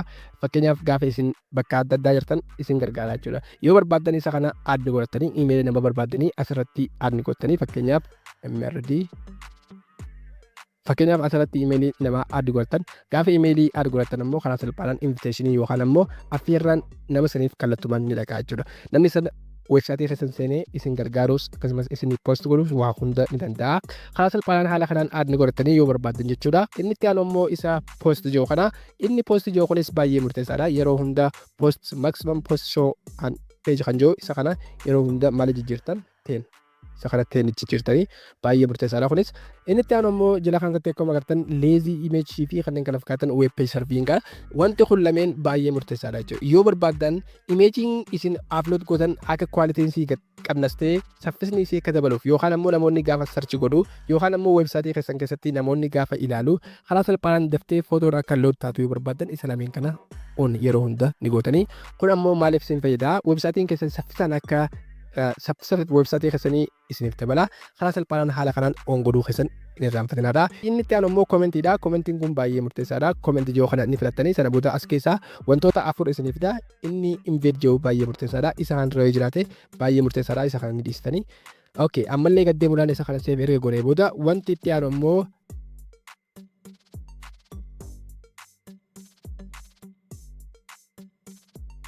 kan itti aanu immoo meta tags kan jirudha guys. Kunis ammoo baay'ee barbaachisaadha jechuudha. Fakkeenyaaf descriptionii reefin tana argine jirra. Descriptionii san jalatti ada akka taatu yookaan ammoo gaafa namni search godhu akka ada taatuuf nu gargaara. Kanaafuu yeroo hundaa kanaas on ni godhattan jechuudha. Kanaafuu karaa salphaan meta tags keessa maal godhan on ni godhattan. Innis descriptionii inni ittiin reefu argine jechuudha. Karaa salphaan kunoo akkuma agartan descriptionii kana argine turre. Descriptioniin kun gaafa namni search godhu jalarratti akka dhuftuuf kan nu gargaarudha jechuudha. Fakkeenyaaf isiniif agarsiisan ture.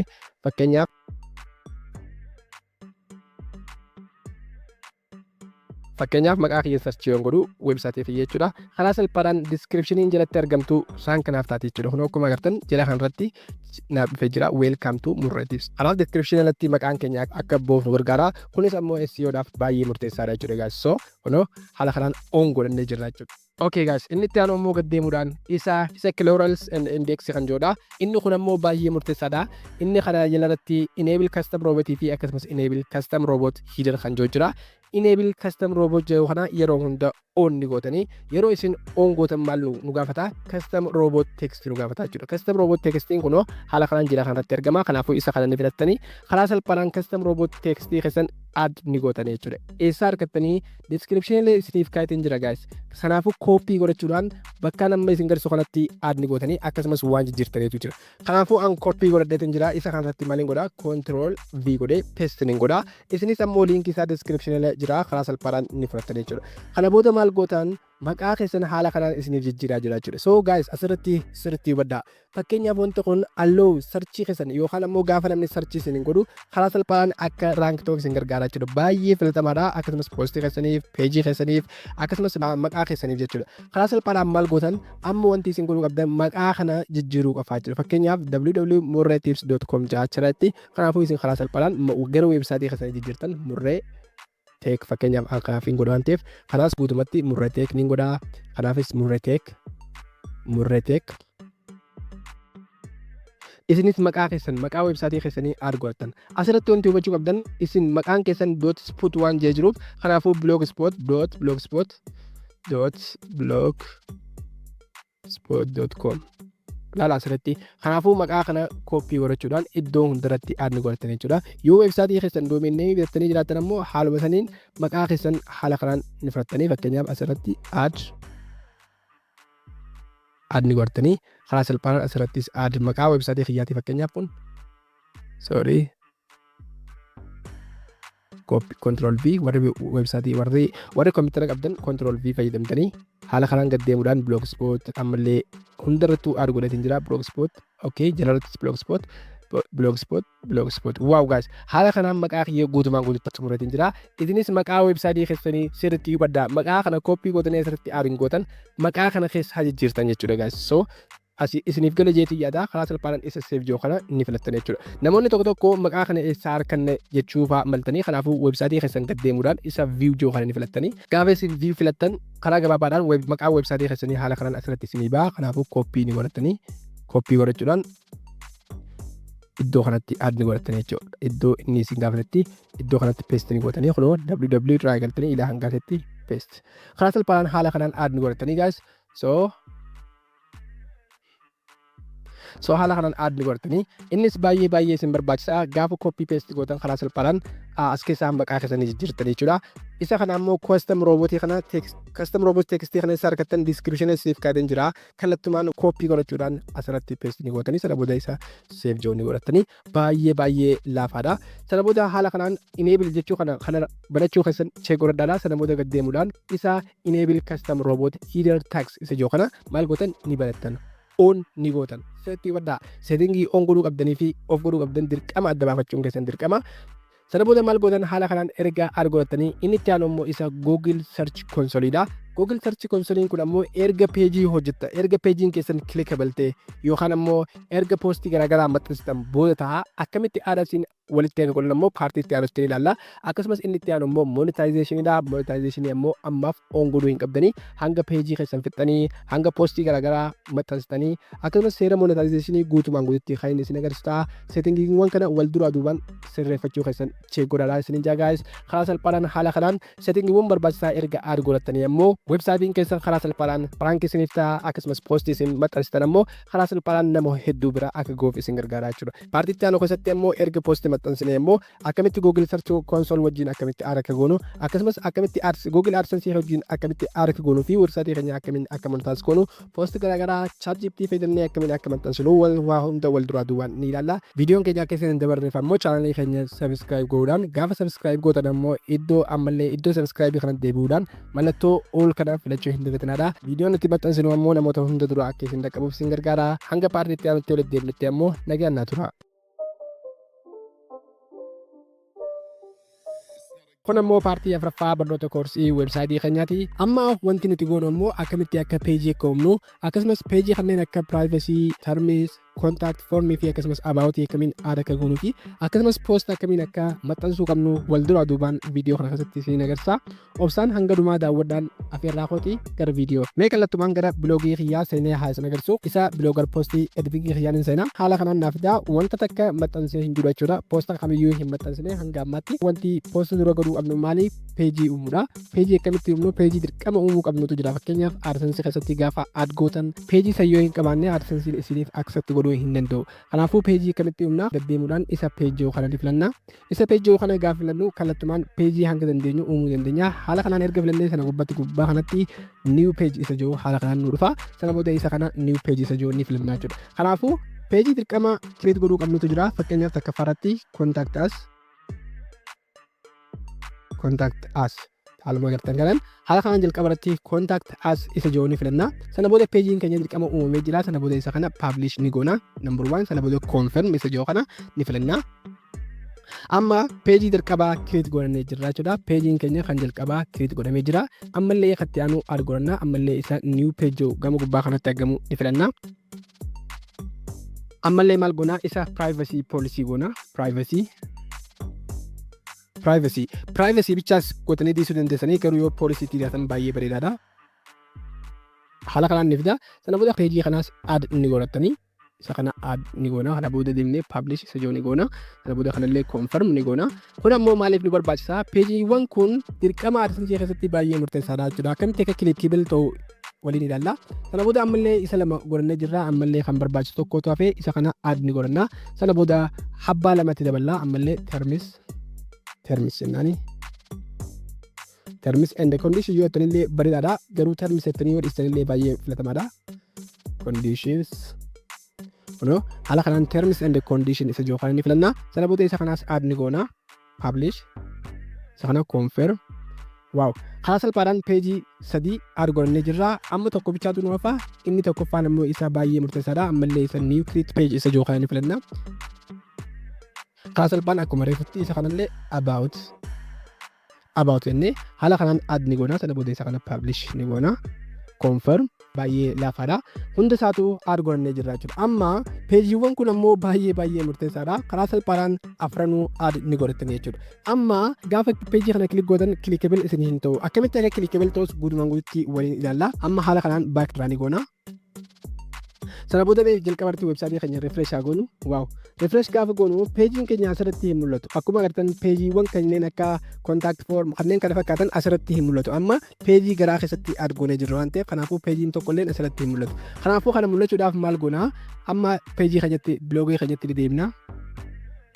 Ammallee isa layout yookaan ni filanna. Layout gaafa filannu kallattumaan keessa layout yookaan immoo keessa editingii keenyaa karaa salphaan nu fida. Haala kanaan erga nu fidee ammoo maal goona? Sana booda gad deemuudhaan akkuma agartan jala kanarratti footer menu kan jiru sirriitti ilaala. Footer menu kan nuun jiru nu fida.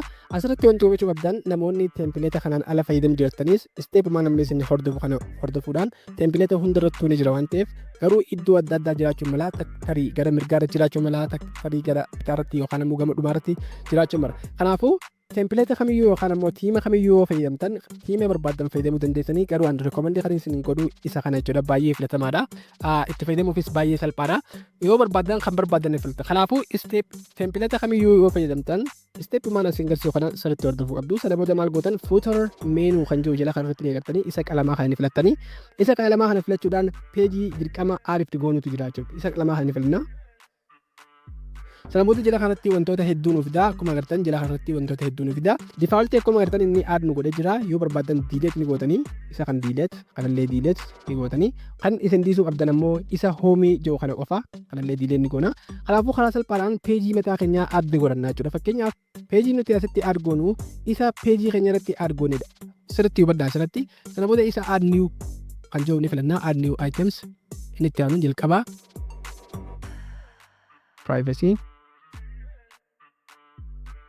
privacy policy. Wow, sana booda save yookaan ni filanna. Takkaffaaratti privacy policy add kan jiru ammallee ni goona. Baay'ee laafaadha. Terms and condition jettanii gaariidha. Garuu terms jettaniis yoo dhiistan haala kanaan baay'ee bareedaadha. Gabaabsitaniis yoo gootan mara rakkoon qabu. Inni itti aanu ammoo isa add ni goona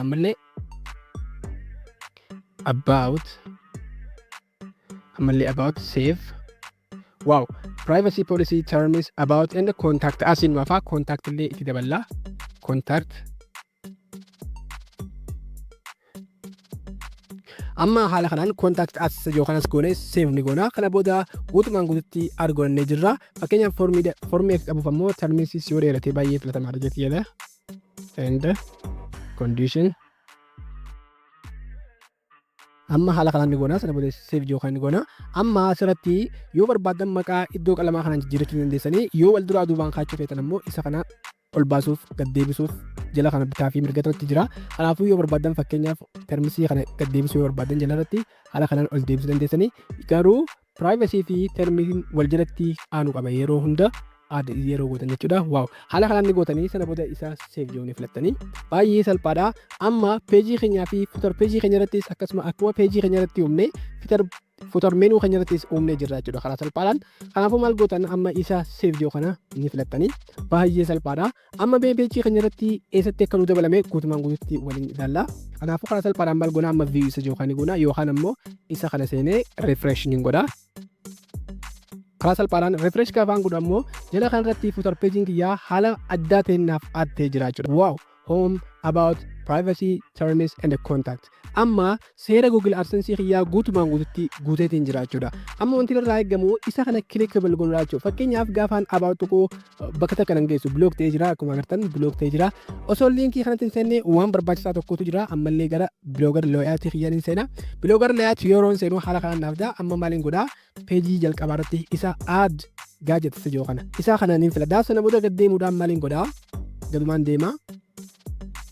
gadumaan deema guys. Peejii nama isin garsiisu guutumaan guututti qabaachuu qabdan. Kanaafuu isa contact form jaa kana add niin godhadhaa jechuudha. Kanaas kana booda mallattoo kana on ta'uu isaa mirkaneeffadhaa. Sana booda save isa joonii filattu jechuudha. Kunis namoonni gisee contact yookaan immoo isin qunnamuuf baay'ee isin barbaachisaa kun dirqama AdSenseedhaaf qabaachuu qabaachuudha. Kanaafuu gad deemtanii isa save joo kana ni gootanii kanaafuu gaafa save goonuu karaa salphaadhaan add nu ta'ee jiraachudha. Contact formiin keenya add nuuf ta'ee jiraachudha. Mee fakkeenyaaf haa ilaallu save hanga inni naa ta'u ni ibsa. Waaw ta'ee jira. Sana booda isa refresh yookaan ni filadhaa. Akkuma agartan iddoo kanatti naaf dabalamaa jechuudha.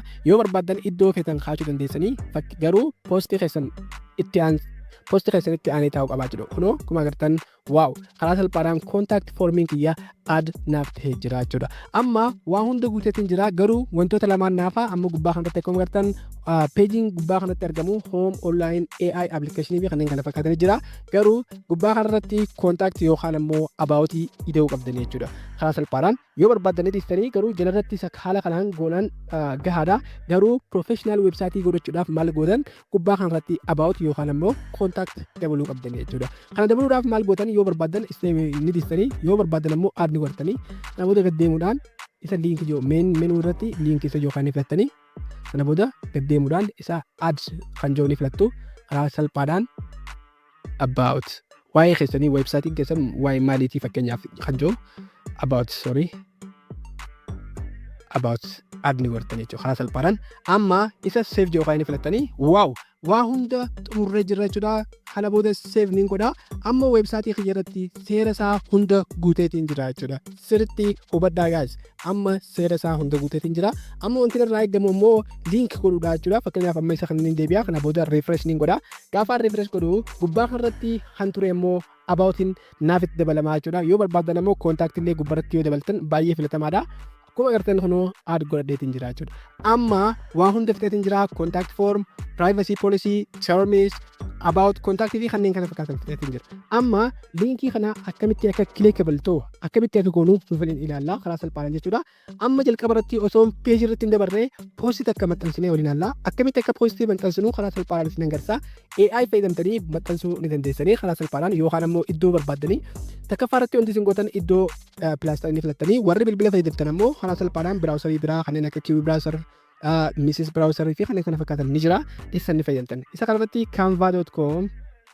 canva.com jettanii haala kanaan search ni gootanii wanti isin fayyaduuf peejii keessan irratti poostii isin maxxansitan gaafa poostii maxxansitan footoo yookaan immoo imeejii bilisaan akkamitti add akka godhatan isin agarsiisaa jechuudha. Asirratti wanti hubachuu qabdan ChatGPT fayyadamtanis akkasumas sooshaal miidiyaa garaagaraa gaafa fayyadamtan poostii namaa guutumaan guututti copy paste hin godhina. Poostii copy godhachuudhaan iddoo takkanatti gootanii haala saniin edit gootanii poostii san maxxansitan malee gonkumaa copy paste hin godhinaa guys. Sirriitti hubadhaa. Copy paste goonaan ammoo websaayitiin keessan monetize isiniif hin ta'u. Canva irratti ammoo wanti isin gargaaruuf Canvaan loogoo create gochuuf isin gargaara. Poostii gaafa maxxansitan suuraa isaan wal qabatan create gochuuf isin gargaara. Akkasumas loogoo fi waan adda addaa gochuuf isin gargaara. Fakkeenyaaf aangoo dhadheetiin jira karaa salphaan haala kanaan edit godhatanii download karaa salphaan itti fayyadamuu dandeessanii. Canva haala kanaan itti fayyadamuu dandeessanii. Isa bloogirii keessatti deebitanii kanaafuu karaa salphaan gad deemuudhaan maal gootan isa post yookaan ni filattanii. Gaafa poostii fudhatan immoo poostii keessan new post gubbaa kanatti akkuma agartan ni filattanii asirratti sirriitti hubadhaa waan add godhuu qabdaniitu jira jechuudha. Fakkeenyaaf asirratti post gaafa add gootan karaa salphaan maal godhuu qabdanii fi kanneen kana fakkaatan. Fakkeenyaaf gubbaa kanatti taayitiliidha. Asirratti maal jettan fakkeenyaaf akkaataa maallaqa itti hojjetan akkaataa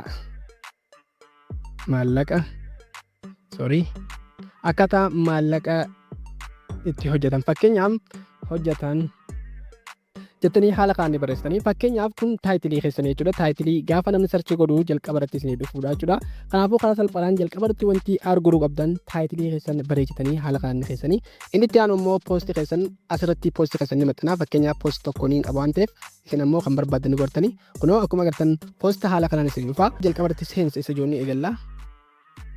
Jalqaba irratti isa seensi jiru kana inni guddistanii fakkeenyaaf yookaan ammoo kana gootanii yookaan ammoo isa kana filachuudhaan isa sub heading isa yookaan gootanii guddatee keessa harkata mata dureen freelancer jechuu fakkeenyaaf kunis guddatee keessa mul'achuu qaba. Haala kanaan bareechitanii keessa jechuudha. Warri sila mata duree ta'an guutumatti heading sub heading fi kanneen kana fakkaatan itti yaad guutanii jechuudha. Kanaafuu karaa salphaadhaan waa'ee kanaa erga maxxansanii booda ammallee isa kana slash gad deemuudhaan isa space gootanii haala kanaan gootanii suuraa jalqaba irratti asirratti add godhatanii suuraa keessee fudhatan kunumas gubbaa kanatti insert image isa jiru kana filattanii sana booda isa upload from computer isa jiru yookaan ammoo bilbila keessan irraa from computer ni jira garuu bilbila keessan keessaas haalaan amma isin garsiisu kanaan add asitti ni gootanii sana booda isa kana google allo isa kana allo ni godhatanii allo gaafa gootan ammoo haala kanaan isa browser yookaan ni filattanii karaa salphaan imeejii teessan yookaan ammoo imeejii add canva irraa fayyadamtanii yookaan ammoo iddoo feetanii fayyadamuu dandeessanii garuu google keessaa isa firii ta'e malee fayyadaminaadha. Fakkeenyaaf takka add godhee isin agarsiisa pinjoo kan hin fudhadha. Karaa salphaadhaan imeejiin kiyyaa jalqaba irratti naaf dhufaa jechuudha. Kanarratti Poostii keessan akkamitti akka raank ta'u waan isin garsiisu jira sirriitti qalbii takkaan hubadhaadha. Sana booda kun ammoo imeejii kiyyaa. Sana booda maal gootan taayitilii keessan kooppii ni gootan gaas. Taayitilii keessan jalqaba irratti kooppii ni gootanii warri koompitara qabdan ammoo haala kanaan ni gootanii sana booda kooppii ni godhaa. Sana booda imeejii kiyya kana ni filadhaa. Sana booda taayitilii kiyya kana maalitti ni godhaa add imeejii xiyya irratti ni godhaa. Sana booda setting ijoo kana ni filadhaa. Sana booda asirrattis paste warri koompitara qabdan ammoo control V yookaan ammoo quba lamaan iskiriinii keessan tuquudhaan paste isa jiru ni gootanii karaa salphaadhaan warri bilbila qabdan ammoo qaqqabdanii taa'uu qofa baay'ee laafaadha. Sana booda isa update jiru kana ni filadhaa. Waaw taayitiliin kiyyaa haala kanaan namoota hedduu biraa akka goofne gargaara. Sana booda isa kana update ni godhaa. Amma SEO keenyaaf baay'ee murteessaa kan ta'e seetingii paartii yeroo dambaa irratti bananne asii wal qabataa jechuudha. Amma kun isaa wal qabataa isa laabel jiru kana sirriitti hubadhaa. Laabeliin kun kaataagorii keessanii jechuudha gaas. Fakkeenyaaf kaataagorii gaafa jennu asirratti gaafa dhufnu gubbaa kanarratti kaataagorii adda addaa argannee turre. Kaataagorii kana keessaa achirratti asii wal qunnamsiisuuf baay'ee nu fayyada jechuudha. Kanaafuu as keessaa wanti isin maxxansitan isa asirra jiru wajji wal connect ta'uu qaba jechuudha. Fakkeenyaaf kun waa'ee hojii online waan ta'eef asirratti maaliin godhaa online money right. Sana booda koomaa godhee yoon fedhe application ninja apps yoon barbaade yoo wal qabatan ta'e haala kanaan ni godhaa. Sana booda isa kana add ni godhaa. Sana booda isa kana save ni godhaa. Karaa salphaadhaan amma save naa ta'ee jira. Amma gaggeemuudhaan maaliin godhaa permalink isa jiru kana sirriitti hubadhaadha. Permalink kun automatically permalink kan jirurra taa'uu qabaachuu isaanii mirkaneeffadhaadha. Yoo kajalaa irra jiraate kan gubbaa add ni gootu karaa gabaabaadhaan. Ammallee maal gootan location isa jiru kana iddoo jirtan jijjiirrachuu dandeessanii garuu kun filatamaa miti. Inni itti aanu immoo isa descriptionii kana. Descriptioniin kun baay'ee murteessaadha. Isa kanarratti maal gootan taayitilii keessan jalqaba add ni gootanii sana booda qubee isaa irratti kan gootanii ammallee poostii keessan jalaa hamma muraasa tokko koppii ni gootanii iddoo kanatti paste ni gootu. Waaw isa kana publish ni gootu jechuudha.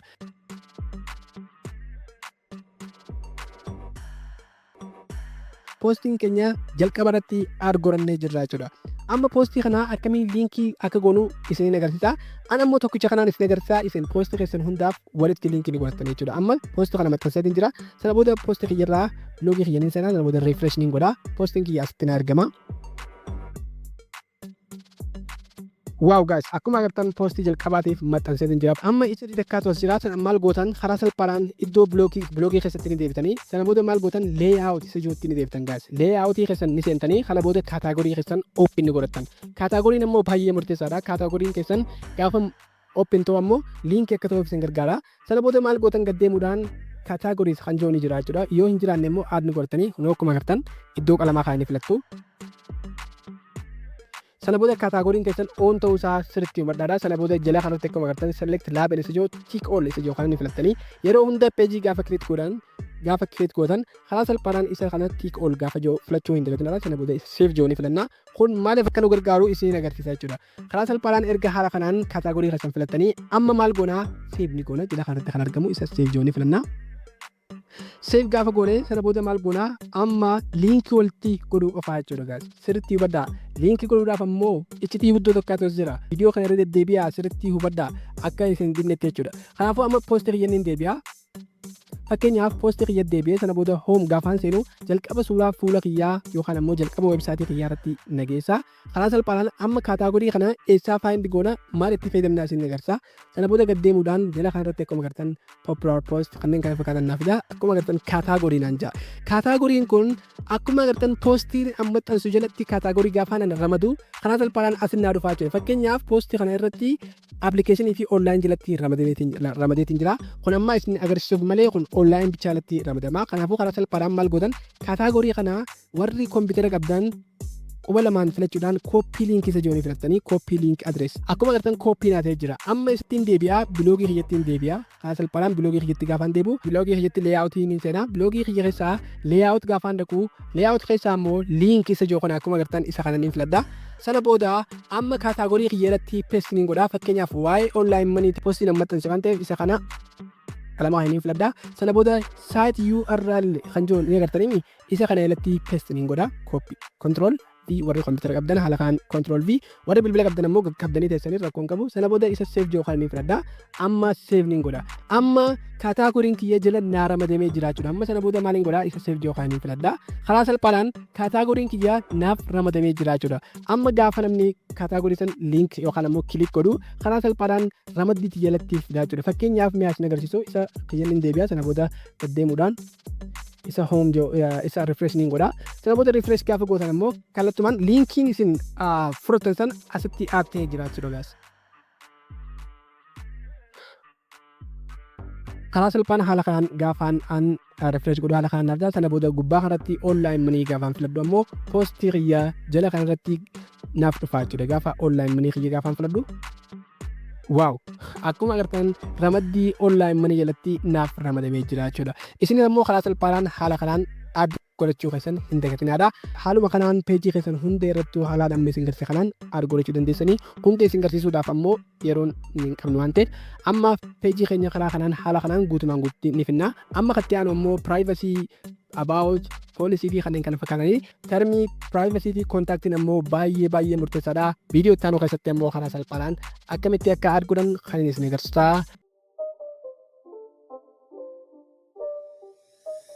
paartii yeroo dabree irratti akkaataa peejii tuumanii fi akkasumas akkamitti hosta akka maxxansinu wal duraa duubaan ilaallee ture paartii kana keessatti ammoo peejii yeroo dabree maxxansine karaa salphaadhaan akkamitti koontentii akka barreessinuu fi akkasumas akkamitti akka kilikibil goonuu kan ilaallu ta'a paartiin kun ammoo baay'ee murteessaadha hanga Google AdSense keenya hojii connect godhutti waan deemnuuf kanaafuu viidiyoo kana keessatti step by step waan isin agarsiisuuf nafaana bu'aan afirraa kooti jalqaba irratti yeroo dabree akkuma beektan peejiiwwan kana uumnee turre jechuudha paartii afuraffaa irratti amma ammoo jalqaba irratti peejiin kun osoo clickable akka itti ta'u yookaan ammoo akkamitti akka clickable ta'u osoo hin laalle dura ammoo akkaataa contentii isaa aaditti goonu wal duraa duubaan isin agarsiisa jalqaba irratti kan argamu isa about yoodha aboutiin keenya contentii waan akka hin qabu karaa salphaan akkamitti contentii isaa barreessinu waliin ilaalla kanaafuu kana warri kompiitara fayyadamtan iddoo new tab jedhu kana ni filattanii warri bilbila qabdan ammoo browserii kanneen akka Chrome yookaan ammoo Mrs browserii fi kanneen kana fakkaatan ni filattu haala kanaan sentanii sana booda maal gootan ChatGPT fayyadamna jechuudha ChatGPT fayyadamuudhaan akkamitti contentii keenya yookaan ammoo aboutii terms privacy fi kanneen kana fakkaatan karaa salphaan akkamitti add akka goonu wal duraa duubaan isin agarsiisa promptii ajaa'ibaa waan isin agarsiisuuf kanaafuu sirriitti nafaana bu'aan isin jaa jalqaba irratti amma maal godhaa prompt fayyadamna prompt jechuun gaafii ChatGPT gaafannuutu jira gaas sirriitti hubadhaa gaafii kana akkuma lamma isin ji'a kanatti gaafattu jechuudha fakkeenyaaf I have created a website lala sirriitti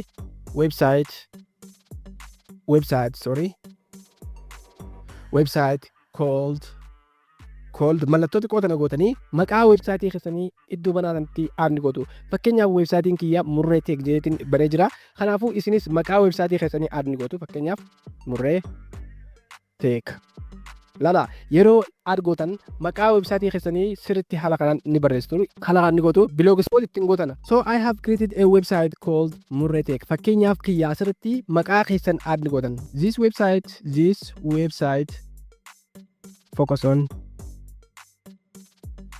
tech right focus on tech jettanii barreessitan lala mallattoo xiqqoo sana ni keessan focus on tech so maal gootan ammallee koomaa give me about for this website amma haala kanaan aadni gootan baay'ee laafaadha I have created a website called abaluu maqaa websaayitii keessanii this website focus on tech give me about for this website jettanii maal gootan amma ni gaafattanii jechuudha ChatGPT'n websaayitii keessanii irra dhaabbachuudhaan professionally isiniif barreessaa jechuudha waaw akkuma agartan welcome to Murree Tech your gateway to the future technology at Murree Tips we passionate about all things wow baay'ee salphaadha isinoo waa'ee maalii barreessitan amma asirratti waa'ee trading yoo barreessitan iddoo teknoolojii fakkeenyaaf iddoon amma asirratti tech jee kanatti maal gootan fookasiin keessan waa'ee keessanii fakkeenyaaf yoo doktora taatan waa'ee fayyaa health jechuu dandeessanii yoo waa'ee trading taatan ammoo waa'ee trade jechuu dandeessanii akkasumas wantoota isin irra dhaabbatanii websaayitii san banatan irra dhaabbachuudhaan iddoo kanarratti professionally akka isinii barreessuuf haala kanaan ni gootu jechuudha amma maal gootan ilaa hangaatitti maal gootan kooppiin godhadha asirraa galee kooppiin godhadha ChatGPT warri banachuu hin beekne karaa salphaadhaan iimeelii keessan qofa fayyadama ChatGPT banattanii promptiin amma isin garsiisu kana aadira godhuu qofa sana booda maaliin ittiin deebi'a peejii kiyyatti ittiin deebi'a sana booda iddoo kanatti control V peestiniin godha jechuudha. Isinis warri bilbila qabdan ammoo qaqqabdanii keessanii baay'ee laafaadha isiniif. Kanaafuu control V. Waaw, welcoming kiyya haala kanaan naa guddatee jira. Yoon fedhee kana niin guddisaa iddoo kanarra deemee fakkeenyaaf waan hin barbaadu niin godha. Headingitti jira, sab headingi niin godha. Waan hin barbaade haala kanaan sirreeffachuu ni danda'a. Abaawotii baay'ee murteessaa ta'e uumeetiin jira. Sana booda karaa salphaadhaan maaliin godha? Iddoo update jettu kana niin filadha. Waaw, abaawotiin kiyya guutumaan guututti dhumee jira jechuudha. Amma maal gootan baakirraa gootanii termii fi piraayivesiinis baay'ee salphaadha. Inni itti aanu immoo termisiidha. Fakkeenyaaf termisii kana ni seentanii termisii kana gaafa seentan banaadha jechuudha. Kunis waan akka hin qabu. Termii yuunikii uumuudhaaf maal gootan karaa lamaatu jira jechuudha. Karaa jalqabaa weebsaayitii haaraa iddoo niw taab jettanii filattanii termis generator jettanii sarchi ni gootan gaas generator. Waaw. Termis generator jettanii gisee haala kanaan sarchi gootan haala kanaan isiniif fida. Sarchi gaafa gootan weebsaayitiilee hedduu isiniif fida jechuudha jalqaba irratti. Haala kanaan isteeppii kanaanis furuu ni dandeessan. Mee fakkeenyaaf akkamitti termisii yookaan ammoo seera isaanii kana akkamitti haala goonuu ilaalla. Fakkeenyaaf kunoo gubbaa kanatti terms and condition generator kan jiru naaf jira. Isa kana ni bantan jechuudha weebsaayitii isa jalqaba irratti jiru kana. Jalqaba irratti maal isin gaafata generate terms and condition kan jiru weebsaayitii fi aappiidhaaf. Nuti amma weebsaayitii irratti waan deemnuuf isa weebsaayitii jiru kan ni filnaa. Sana booda continue generate terms isa jiru kana ni filadhaa jechuudha. Amma informationii weebsaayitii kiyyaa guutumaan guututti na gaafata informationiin kee maqaan maalii, waa'ee maalii barsiistaa, waa'ee maalii maxxanstaa, kanneen kana bakka kanarra dhaabbatee naaf furaa jechuudha. Amma step isaa hundoo kunoo akkuma agartan jalqaba irratti what is your website URL kan jiru ni fida. URL keessan ni guutan. Fakkeenyaaf weebsaayitii kanaaf waan hin furuu deemu hamma maaliin godha. Domain naming kiyya haala kanaan naaf jira. Isa kana copy ni godha. Copy godhuun isin dibdu jeetii yaada. Kanaafuu erga haala kanaan fudhadhee amma iddoo kanatti deebi'ee maaliin godha weebsaayitii kiyyaa asirratti paste ni godha. Fakkeenyaaf control V warri computer qabdan haala kanaan ni godha. Sana booda what is your website name naan jaa maqaa weebsaayitii keetii maali? Fakkeenyaaf Murree Teekidha. Waaw, Murree Teekidha. Inni itti aanu immoo entity type business damo individual damo kanneen kana fakkaatan isin gaafata. Individual hin jaanii fakkeenyaaf yoo feetan kan lameen keessaa jettanii sana booda isa kana keessaa kan barbaadanii filattanii Itoophiyaa next step isa yookaan ni gortanii baay'ee laafaadha. Inni itti aanu immoo can user create account no accountii keessatti create ni godhatanii yoo isin jaan ammoo no jettanii warra no kan ni filattanii maaliif kaan ammoo premium dha waan ta'eef kanaafuu do you want to subscription plan no kanallee no. Amma asirratti how can user contact you from any question regarding by email dha kan jedhudha. Fakkeenyaaf emailii keessan asirratti add ni gootanii karaa salphaadhaan wantoota sadeenuu hunda finnee jira. Sana booda isa next jiru ni filadha. Amma generate isa jiru kana ni filadha. Waaw, kunoo akkuma agartan maqaa kiyyaa hojii haaluma agartan kanaan naaf fidee jira. Amma asirraa maal gootan isa kanarraa galtanii copy ni godhatanii yookaan ammoo jira kana gad deemtanii isa kana copy ni godhadha. Amma sirriitti hubadhaa bakki jabduun asii waan ta'eef isa kana copy to clipboard godheetiin jira. Karaa salphaadhaan amma maaliin godhaa weebsaayitii kiyyatti ni deebi'a. Weebsaayitii kiyyatti deebi'ee amma maaliin filadhaa isa qalamaa kana ni filadhaa terms isa jiru kana. Kanaafuu HTML view ta'e kana.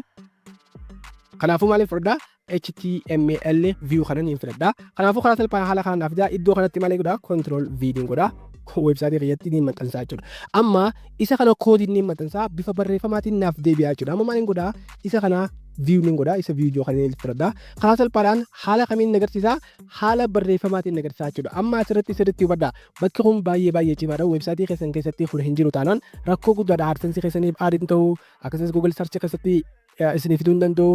Kanaafuu peejiin kun baay'ee murteessaadha jechuudha. Waaw, haala kanaan kun akkuma agartan editingiin kiyya haala kanaan naaf mul'ata. Amma weebsaayitii kiyya keessatti haala kanaan erga ta'e maaliin godhaa save ni godhaa jechuudha. Isa kana update. Amma termii keenya guutumaan guututti add godhannee jirra. Amma haaluma kanaan privacy policies ammoo haaluma kanaan generate ni godhatanii jechuudha. Fakkeenyaaf privacy policy generator kunoo akkuma agartan kanatti haala kanaan steepumaan termii irratti isin agarsiisa kana fayyadamuudhaan ni gootanii jechuudha. Amma yeroo hin qabnu waan ta'eef karaa salphaan isinis copy paste haala kanaan ni gootanii jechuudha. Baay'ee salphaadha. Abaawotii finnee jirra, termisii finnee jirra, akkasumas privacy finnee jirra. Inni guddaan ammoo kan nu hafe kontaaktiidha jechuudha. Kontaaktiin ammoo baay'ee murteessaadha. Kontaaktiin akkuma kaanii hin ta'u kun koodii barbaada jechuudha. Koodii ammoo description isiniif kaa'een jira. Karaa salphaan copy godhachuudhaan koodiin isaan asitti paste ni gootu. Fakkeenyaaf ani ittiin godha paste ni gootanii kun ammoo koodii kiyyaa amma maal godhaa isa view joo kana preview isa joo kana ni filadha baay'ee salphaadha koodiin sana immoo link isaa description isiniif kaatiin jira akkuma agartan kontaantiin kiyya haala kanaan naaf uumamee jira jechuudha informationii namni guutuu qabu email message fi kanneen kana fakkaataniif telegiraamii kiyya link isaa description isiniif kaatiin jira karaa salphaadhaan link isaa seenuudhaan koppii godhatanii paste ni gootanii jechuudha telegiraamii keessatti wantoota garaagaraa waan hin gaddisuuf telegiraamii kiyya follow godhuu hin dagatinadha haala kanaan ergiftanii amma maal gootan isa update yoo kana ni gootanii kanaafuu informationii keessan save godhatanii jirtan jechuudha waaw amma waan hunda xumurree jirra jechuudha about finne privacy terms akkasumas contact forms xumurree jirra jechuudha amma wanti nurraa eegamu peejii keenya irratti connect walitti godhuu qofaa jechuudha amma kun ammoo connect walitti godhuudhaaf maaltu nu barbaachisaa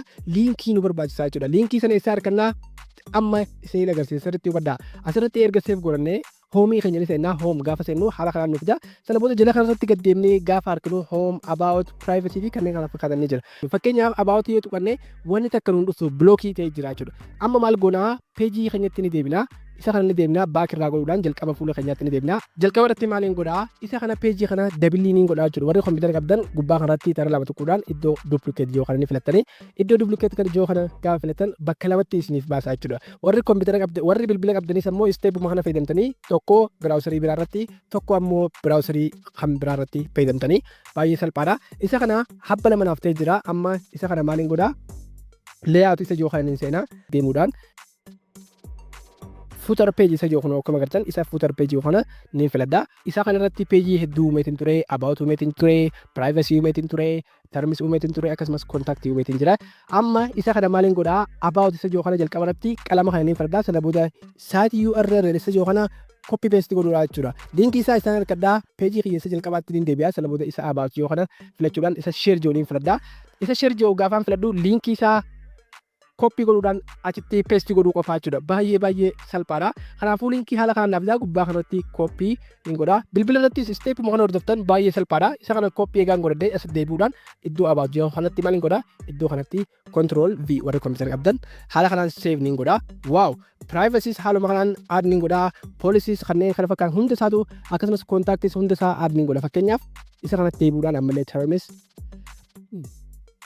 isa kana koppii ni godha linkii isaa ammallee asitti ni deebi'a isa kana termisii keessa seenuudhaan iddoo qalamaa kanarratti link site URL copy paste baay'ee salphaadha akkasumas deebi'uudhaan privacies godheetiin jira contacts haala kanaan ni godha baay'ee salphaadha ammallee itti deebi'uudhaan iddoo contact jedhu kanarratti contact us waaw linkii isaa copy paste waaw karaa salphaadhaan save karaa guutuutti ammallee save ni godha baay'ee salphaadha amma akkama kana booda save ni godha jechuudha amma namoonni gaafa linkii tuqan peejiin keessan kallattumaan ni mul'ata jechuudha baay'ee salphaadha guys so amma save hanga nu ta'u obsaaneenaa waaw save nu ta'ee jira amma kana booda maaliin godha jala kanatti gad deemuu isa view joo kanneen filadha kanaafuu peejii kiyya namni seenee kallattumaan contact form privacy terms guutumaan guututti ni argaa jechuudha amma linkii keenya wajjin walitti qunnamsiisnee jirra amma gad deemuudhaan maal goona isa kana gad deemuudhaan waaw dhumarra gaafa dhennu waaw about hundi isaa jira fakkeenyaaf isaa about yoo filadhu reefuun tana block naa jira